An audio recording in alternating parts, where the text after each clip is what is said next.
नमस्कार, Chanakya IAS academy के online platform पर आप सभी का स्वागत है।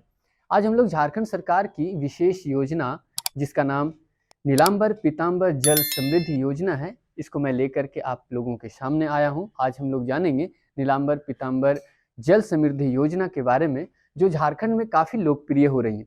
कोविड-19 के दौर यानी कि 5 मई 2020 को शुरू की गई यह योजना पूरे झारखंड में जल क्रांति को लेकर के आ रही है। इन क्षेत्रों से जहां कृषि का क्षेत्र महत्व घटता जा रहा था, उनकी वृद्धि में ये काफ़ी लाभदायक होंगे। झारखंड सरकार की यह एक नई पहल जो झारखंड की जल समृद्धि को पूरे राज्य में बढ़ाएंगी और साथ साथ ही यहाँ के किसानों को लाभ भी मिल पाएगा। चलिए आइए जानते हैं नीलांबर पीतांबर योजना के बारे में। यह झारखंड सरकार यानी राज्य सरकार और केंद्र सरकार की योजनाओं का एक मिला जुला अभिसरण के रूप में शुरू किया जा रहा है। नीलांबर पीतांबर जल समृद्धि योजना का शुभारंभ 5 मई 2020 को झारखंड के 24 जिलों में एक साथ किए गए थे। इस योजना की मुख्य विशेषता को देखें तो देखेंगे कि जल संरक्षण की विभिन्न अवसंरचनाओं का निर्माण होगा, यानी कि डोभा बनाए जाएंगे, तालाबों का निर्माण कराया जाएगा। साथ ही खेत का पानी खेत में रोकने का लक्ष्य है। आप देखते होंगे कि झारखंड का पठारी क्षेत्र जब वर्षा अधिक होती है तो यहाँ पर कई क्षेत्र खेत के पानी को तोड़ करके, मेढ़ को तोड़ करके ये बाहर निकल जाती है। तो इससे मेढ़बंदी जैसी योजना, छोटी भूमियों का समतलीकरण जैसी योजनाओं को इसमें शामिल किया जाएगा, जिसके कारण से राज्य की वार्षिक जल संरक्षण की क्षमता में 5 लाख लीटर तक की वृद्धि हो पाएगी।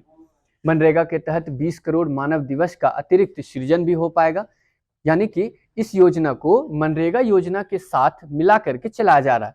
5 लाख एकड़ बंजर भूमि का संवर्धन। झारखंड की कुल भौगोलिक क्षेत्रफल को अगर देखें तो 79714 वर्ग किलोमीटर का क्षेत्र है यह, जिसमें से 5 लाख एकड़ बंजर भूमि का इससे जल संवर्धन सुनिश्चित हो पाएगा। चलिए आइए जानते हैं कि यह योजना नीलांबर पीतांबर जल समृद्धि के नाम पर रखी गई है। आखिरकार नीलांबर पीतांबर कौन थे और इनका किस विद्रोह से संबंध था। आपको बता दूं कि 1857 की क्रांति, जो कि भारत की पहली सैनिक क्रांति के रूप में जानी जाती है, इस योजना को पलामू के चैनपुर प्रखंड से 2 भाइयों ने मिलकर के अंग्रेजों के विरुद्ध शुरुआत किया था, जिसका नाम नीलांबर और पीतांबर बंधु थे, यानी कि इनका संबंध 1857 की सैन्य क्रांति से था। चलिए आगे बढ़कर यह जानते हैं कि नीलांबर पीतांबर जल समृद्धि योजना का मुख्य उद्देश्य क्या है। इनके मुख्य उद्देश्यों की बात करें तो यह किसानों के पेयजल तथा कृषि समस्या का इससे निदान हो पाएगा। जी हाँ, बिल्कुल, किसानों को इससे पेयजल की भी आपूर्ति हो जाएंगी और साथ साथ जो कृषि समस्याएं हैं, जहां पर जल का पुनर्भरण नहीं हो पा रहा है, उन क्षेत्रों को भी जल प्राप्त हो पाएगा। साथ ही वर्षा जल का संरक्षण कर पाएंगे, यानी कि डोभा बनाकर, तालाब बनाकर, यहाँ पर मेढ़बंदी करके हम झारखंड में जल संरक्षण के महत्व को हम जान सकते हैं, यानी कि ऐसी परियोजनाएं झारखंड के विभिन्न क्षेत्रों में लाभकारी साबित हो सकते हैं। ग्रामीण क्षेत्रों में रहने वाले लोगों को इससे रोजगार मिल पाएगा। जी हाँ, क्योंकि ग्रामीण क्षेत्रों में इसके अंतर्गत मिट्टी के कार्य होंगे और मनरेगा के द्वारा उन लोगों को रोजगार भी मिल पाएगा।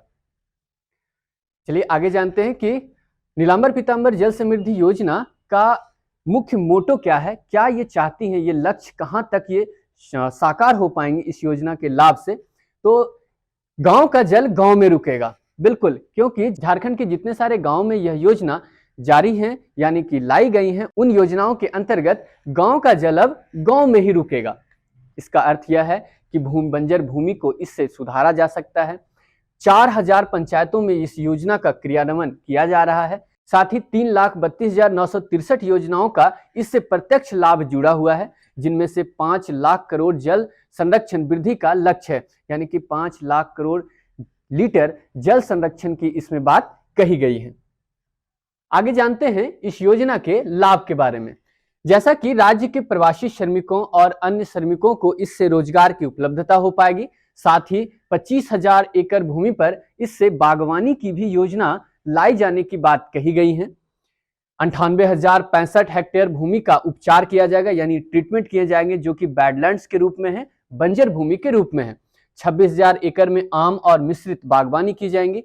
जी हाँ, झारखंड सरकार अभी वर्तमान समय में बिरसा मुंडा आम बागवानी को एक खास महत्व दे रही है। इसके अंतर्गत इस योजना में भी किसानों को और श्रमिकों को इससे लाभ मिल पाएगा।